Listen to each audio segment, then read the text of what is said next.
Greetings class, coming to the advantages and disadvantages of payback method.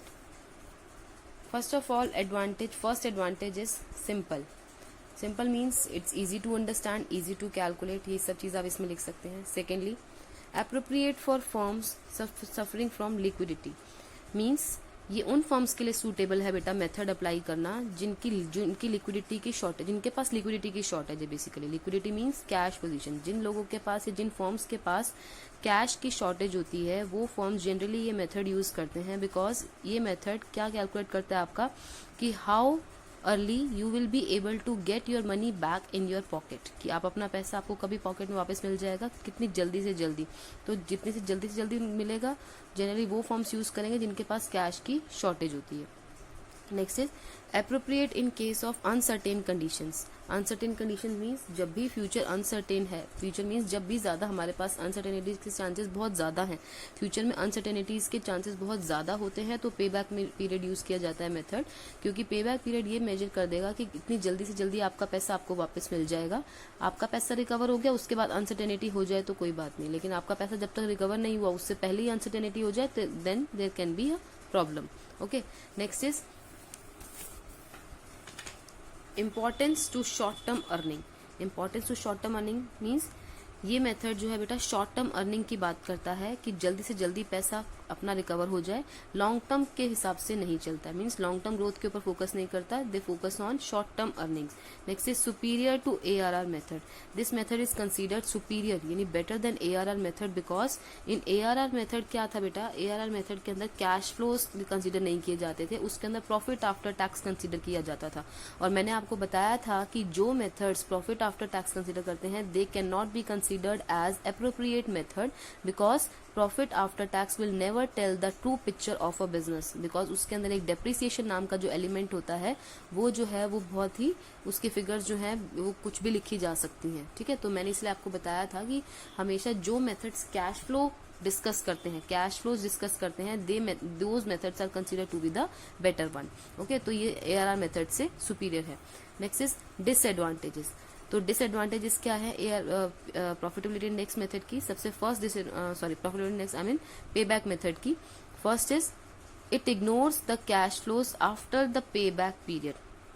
अब सबसे बड़ी problem इसकी क्या है, हमने कहा कि हमारा पे बैक पीरियड सपोज 2 इयर्स निकल गया. अब 2 इयर्स के बाद वाले इयर्स में कितने इनफ्लोज आ रहे हैं या नहीं आ रहे हैं, we are not going to discuss that in this method. तो पे बैक पीरियड मेथड एक ऐसा मेथड है जिसका सबसे बड़ा ड्रॉबैक ये है कि ये जो आफ्टर इयर्स यानी आफ्टर जब आपका पीरियड पे बैक पीरियड खत्म हो गया उसके बाद का जो आपका पीरियड होता है generally it is being ignored in this method. But जबकि ARR की बात करें तो ARR में हम जितने इयर्स होते थे सभी के सभी इयर्स को कंसिडर करते थे. बट पे बैक पीरियड में सिर्फ कहाँ तक इयर्स कंसीडर करते हैं, हम सिर्फ वहीं तक की कैलकुलेशंस करते हैं जहां तक हमें जो अपना पैसा है वो रिकवर हो जाता है. Next is it ignores time value of money. सबसे बड़ा ड्रॉबैक यानी कि बेटा देखो वो मेथड्स कभी भी अप्रोप्रिएट मेथड नहीं माने जाएंगे जिनके अंदर टाइम वैल्यू ऑफ मनी को इग्नोर किया गया हो. Time value of money I have already discussed with you. Time value of money is that thing where value of money goes on decreasing according to time. मतलब time के साथ साथ जब पैसे की वैल्यू खत्म हो जाती है उसको हम टाइम वैल्यू ऑफ मनी कहते हैं.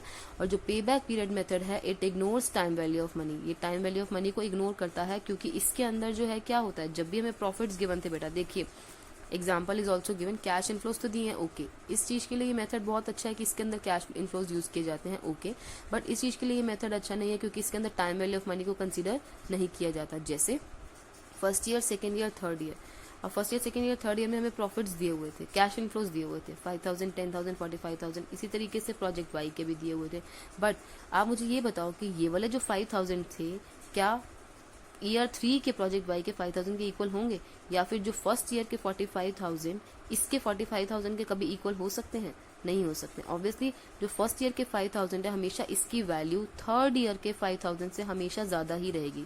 देखिए बेटा किसी भी प्रोजेक्ट के हो सकते हैं, देखो सेम दो प्रोजेक्ट्स हैं, कैश इनफ्लो सेम है बट अलग अलग ईयर्स में अलग अलग दे रखे हैं। 10,000 यहाँ पे सेम है, इसमें यहाँ पे 5 है, इसमें लास्ट में 5 है, इसमें यहाँ पे 45 है, इसमें यहाँ पे लास्ट में 45 हो गया। तो अगर मैं मेजर करूँ, मैं ये चेक करूँ कि ये वाले 45 क्या इस 45 के इक्वल हो सकते हैं, they can never be equal to each other because it is I am getting it after third year and this is I am getting after first year. तो फर्स्ट ईयर के पैसे की value can never be same as the money of the third year. Okay, तो इसीलिए ये method appropriate नहीं माना गया because this method ignores time value of money. Next is third disadvantage is it does not give the accept reject decision in case of single project। अब क्या है बेटा, अगर आपके पास एक सिंगल प्रोजेक्ट है, आपको एक सिंगल प्रोजेक्ट दे दिया और उसका पे बैक पीरियड निकला 4 इयर्स, जैसे इसमें आपका एग्जांपल लिखा हुआ है, उसका पे बैक पीरियड निकला आपका 4 इयर्स। अब आप मुझे बताओ, आप उस प्रोजेक्ट को एक्सेप्ट करोगे या रिजेक्ट करोगे? ठीक है, अब यहाँ पे क्या है, बहुत डिफिकल्ट है डिसाइड करना कि ये प्रोजेक्ट एक्सेप्ट किया जाएगा या रिजेक्ट किया जाएगा बिकॉज इसके अंदर क्या है, टाइम पीरियड जो है आपका 4 इयर्स है और जिसके लिए कोई मेजरिंग पैरामीटर नहीं है कि किस पैरामीटर के अकॉर्डिंगली आप मेजर करोगे कि 4 साल मेरा पे बैक पीरियड ठीक है या नहीं है। अगर आपके पास 2 प्रोजेक्ट्स है then it is easy to measure, like एक का 4 इयर्स है, एक का 2 इयर्स है, तो आपने 2 इयर्स वाले को ऑब्वियसली सिलेक्ट कर लिया। But if I only one project with me, how would I decide that this project should be accepted और this project should be rejected? Next is it ignores the cost of capital. अब cost of capital क्या होता है बेटा, rate of interest है या वो rate है जिस रेट से पैसे की वैल्यू खत्म हो रही है। So I am ignoring this cost of capital या टाइम वैल्यू ऑफ मनी, जिस रेट से पैसे की वैल्यू खत्म हो रही है बेसिकली, वो रेट भी इसके अंदर इग्नोर की जा रही है। तो रेट ऑफ इंटरेस्ट भी इस मेथड में कंसिडर नहीं की जाती। Next is it ignores the profitability of a project. It ignores the profitability of a project means ये जो है बेटा, जैसे ARR मेथड क्या था, प्रॉफिटेबिलिटी मेजर करता था, परसेंटेज मेजर करता था कि एक प्रोजेक्ट पे कितने % रिटर्न हो रही है। But this method measures only the period, it does not calculate the profitability of the project in form of percentage और anything else. It just calculates the period और टाइम पीरियड जिसके अंदर मेरा पैसा मुझे वापस मिल जाएगा। तो ये भी एक प्रॉब्लम है कि इसके अंदर जो इसकी प्रॉफिटेबिलिटी कंसिडर नहीं की जाती। Class, as we are done with the 2 methods, first method we have done average rate of return, that we have done. Second method payback method, we have done this method also. Now coming to these methods, these 3 methods. These methods are beta methods based on discounted cash flows। अब methods based on discounted cash flow का मतलब क्या है, discounted cash flow means those methods which consider time value of money। जैसे हमने देखा ARR भी और payback period भी time value of money को consider नहीं करते थे। time value of money consider ना करने का मतलब क्या है कि फर्स्ट ईयर में अगर मैं आपको 10,000 दूं और मैं 10 ईयर्स के बाद भी आपको 10,000 दूंगी तो दोनों 10,000 इसमें सेम कंसिडर किए जाते थे। बट ऐसा नहीं हो सकता। तो ये मेथड्स जो हमारे अप्रोप्रिएट मेथड्स नहीं मानेगा because they ignore time value of money. So हमारे जो नेक्स्ट मेथड है बेटा डिस्काउंटेड कैश फ्लो मेथड जो है उनका दूसरा नाम क्या है, methods based on time value of money. इसके अंदर there are basically 3 methods. First is net present value, दूसरा है प्रॉफिटेबिलिटी इंडेक्स, तीसरा है internal rate of return. All these 3 methods considers time value of money. So I am coming to my first method, that is net present value. Okay, so बेटा एक यहाँ पे थोड़ा सा थ्योरी का पार्ट है, methods based on discounted cash flows. अब हम वो मेथड डिस्कस कर रहे हैं जो cash flows discounted cash flows को कंसिडर करते हैं, right. One of the serious limitations of ARR and payback methods is that they do not take into consideration time value of money. Existence of interest provides money with its time value.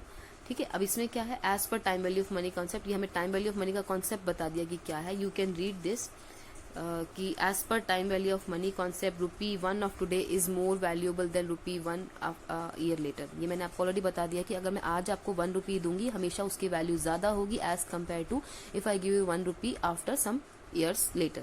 ठीक है, तो इसने बोला कि इसलिए ARR और payback methods जो ना they were not considered appropriate methods because उनके साथ क्या लिमिटेशंस थी, because they did not consider cash flows, they did not consider time value of money. Cash flows तो पे बैक में कंसिडर करते थे, ARR में तो कैश फ्लोज भी नहीं कंसिडर करते थे। तो बेसिकली बेटा कोई भी मेथड चेक करने का क्राइटेरिया क्या है कि कोई एक मेथड अप्रोप्रिएट मेथड है या नहीं है। बेस्ट मेथड्स वही मेथड्स माने गए हैं जो सबसे पहली बात कैश फ्लोज को कंसीडर करें, दूसरे मेथड्स अप्रोप्रिएट वो माने गए हैं जो टाइम वैल्यू ऑफ मनी को भी कंसीडर करें। तो ये दोनों मेथड्स में कुछ ना कुछ प्रॉब्लम थी। ARR में क्या प्रॉब्लम थी कि ये टाइम वैल्यू ऑफ मनी को इग्नोर करता था और कैश फ्लोज को भी इग्नोर करता था। पे बैक में क्या प्रॉब्लम थी, ये कैश फ्लोज को तो कंसीडर करता था but time value of money को इग्नोर करता था। तो इसीलिए इन दोनों की जो लिमिटेशंस थी that were covered as an advantage in the discounted cash flow methods, जिसमें सबसे पहला मेथड जो आपको करना है बेटा that is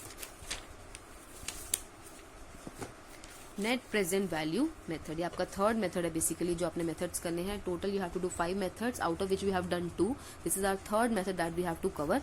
this is net present value method. Net present value method क्या होता है? Net present value means short form में आपकी NPV।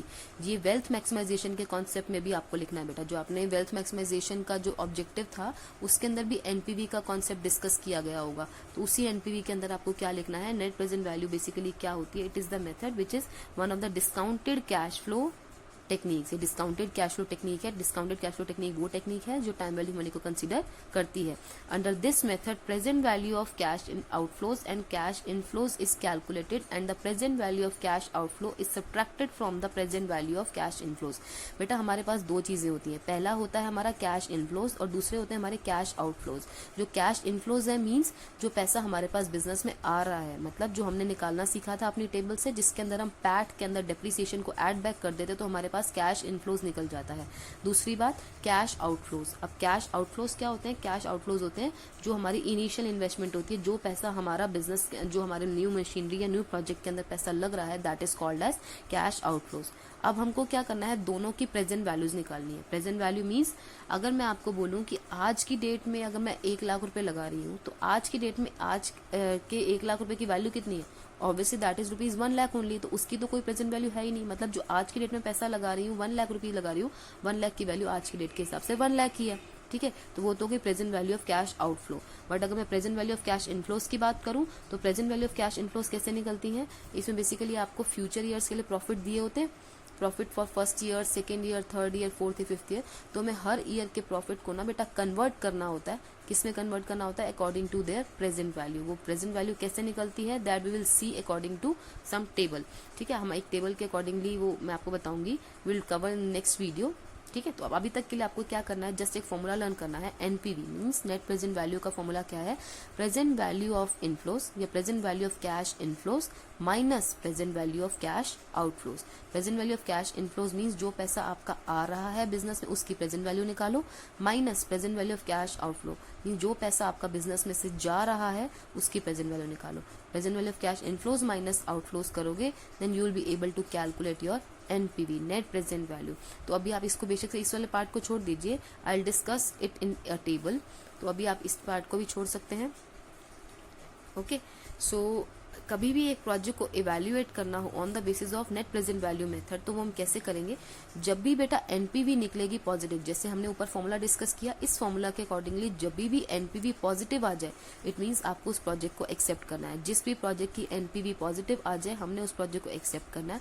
अगर NPV नेगेटिव आ जाए then we have to reject that project. अगर NPV 0 आ जाए तो प्रोजेक्ट के ऊपर कोई भी डिसीजन ले सकती है, मैनेजमेंट का डिसीजन होगा whether management can accept it और इट कैन रिजेक्ट इट। ठीक है, तो इट कैन बी। और सपोज अगर देयर आर 2 प्रोजेक्ट्स और दोनों की NPV आपने निकाली और दोनों में से जिसकी NPV हायर होगी वो प्रोजेक्ट आपको एक्सेप्ट करना पड़ेगा।